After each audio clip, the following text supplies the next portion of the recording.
Agora eu vou falar um pouco sobre as particularidades do seguro caminhão. Então, quando a gente fala de seguro caminhão, primeiro, a gente tem que entender que nem todas as seguradoras aceitam e que, segundo, o que vai determinar muitas vezes a aceitação de um caminhão numa seguradora é o tipo de carga transportado. Então, primeiro item que a gente precisa ficar atento quando vai cotar um seguro de caminhão é saber exatamente qual tipo de carga que o cliente transporta e se ele faz ali a transporte dessa carga, se é uma prestação de serviço direto com uma empresa, se a carga é dele, se ele é agregado de transportadora, isso também conta muito na aceitação. Tem seguradoras que, por exemplo, não aceitam quando o veículo ele faz trabalho para transportadora, só aceita carga própria ou quando ele faz trabalho exclusivamente para uma empresa.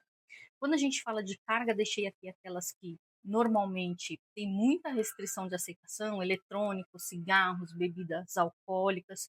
Por quê? Porque a gente tem uma questão ali de muito furto e roubo de carga. Então, o que faz aumentar o sinistro, né, o que pode fazer aumentar o sinistro do caminhão, normalmente a seguradora acaba declinando. Então, a gente tem bastante restrição de aceitação. Algumas seguradoras vão exigir rastreador, outras vão existir eh, rotas controladas. Então, ele é um seguro que você precisa se atentar bastante na contratação, extrair o máximo de informações do segurado para que você não faça ali uma contratação, né, de forma errada, para que você não oriente o segurado de forma incorreta. Então, precisa ter muita atenção aqui com o tipo de carga e o uso declarado. Uma questão também que a gente precisa deixar claro para o cliente é sobre o transbordo de carga. Sempre que houver uma assistência ou um sinistro e o veículo estiver carregado, a seguradora, ou no caso o prestador de serviço, não faz a remoção do veículo se ele estiver carregado. Então, o proprietário desse veículo, dessa carga, precisa fazer o transbordo de carga para que esse caminhão seja removido. Aqui, né, é óbvio, mas a gente também precisa reforçar que o seguro do caminhão é diferente do seguro de carga. Então, o seguro do caminhão vai proteger o veículo, o seguro de transporte de carga protege a mercadoria. Também quero comentar aqui um pouco sobre o seguro de moto, porque ele também tem algumas particularidades, né? Embora as coberturas, o tipo de contratação normalmente seja o mesmo do seguro automóvel, a gente precisa ter uma atenção maior, principalmente quando a gente fala de condução dessa moto. Infelizmente, a maioria das pessoas que conduzem moto não tem CNH. Então, é importante que a gente se antecipe na hora da cotação, de repente pedir a CNH para esse cliente, para ter certeza que ele tem CNH. Porque senão, você vende o seguro lá na frente, ele tem um sinistro e não tem CNH, ele vai falar que ninguém falou para ele que ele não poderia fazer o seguro.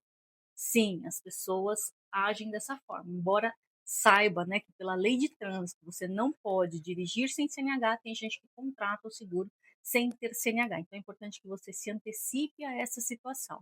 Então, o seguro de moto, a gente sabe que ele é um seguro que tem pouca aceitação também, devido ao alto índice de sinistralidade, tanto roubo e furto, quanto também em relação à exposição desse veículo. É um veículo que às vezes uma queda dá perda total. Então, por isso a gente tem muita restrição de aceitação. Hoje tem mais seguradoras que aceitam, mas infelizmente ainda é um seguro caro. E aí o que vale? Também aquela informação que eu dei lá no começo que eu falei sobre os tipos de contratação. Quando a gente fala de moto, a maioria vem querendo contratar o seguro roubo e furto.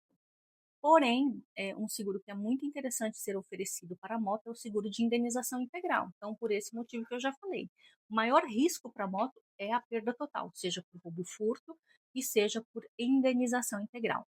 A assistência também para a moto, ele é um ponto também delicado, e aí vale você consultar na seguradora que você vai vender para o cliente como que funciona a assistência para a moto. Normalmente, a assistência para a moto é uma assistência mais enxuta, mas esse público está muito preocupado mais com a questão do roubo e furto. E, como eu falei, também é interessante a gente despertar o cliente para a grande possibilidade de perda total por danos pela sensibilidade das peças da moto e também pelo alto custo de reposição dessas peças.